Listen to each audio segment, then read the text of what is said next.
maintenant avec Michel Hermé, un des grands de la sommellerie française, puisque Michel, vous êtes président de l'Union, enfin de la sommellerie française ici à Monaco aujourd'hui. Michel, bonjour. Oui, bonjour.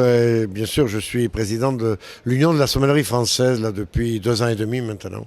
L'UDSF qui bouge très très fort depuis quelque temps, hein. Mais disons, c'est un peu le rôle du président de booster les troupes, parce que vous savez on est dans une période où l'individualisme souvent prime sur le travail collectif, et c'est toujours très difficile de présider une association et de défendre les intérêts d'une corporation telle que la sommellerie ou une autre corporation. Bien que ça soit une grande famille, hein, la sommellerie française. Je suis très fier et très heureux de présider ce type d'association, parce que effectivement, ce qui prime avant tout, c'est l'amitié, c'est la convivialité, et comment parler autrement de cela lorsqu'il s'agit du vin et de défendre le fruit du travail des vignerons.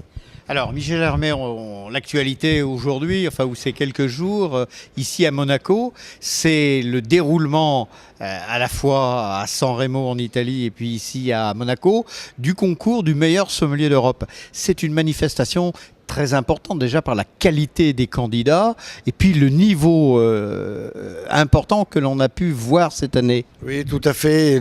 La compétition du meilleur sommelier d'Europe dans la structure, dans l'organisation et dans le niveau est très proche du niveau de meilleur sommelier du monde. Ça, il faut le savoir, et c'est donc un concours intercontinental, et particulièrement le meilleur sommelier d'Europe, puisque c'est dans ce continent qui est historiquement le plus important. Le berceau du vin. Le berceau de la civilisation du vin, que se trouve la pépinière la plus impressionnante de la sommellerie internationale. Rappelons pour mémoire que l'année dernière, c'est le Suisse Paolo Basso qui a remporté ce concours. Et puis, quelques mois après, il était meilleur sommelier du monde, Paolo. Voilà, tout à fait. Ça peut être un tremplin pour le meilleur sommelier du monde. Alors, comme le meilleur sommelier de France est un tremplin pour être meilleur sommelier d'Europe et du monde, c'est évident.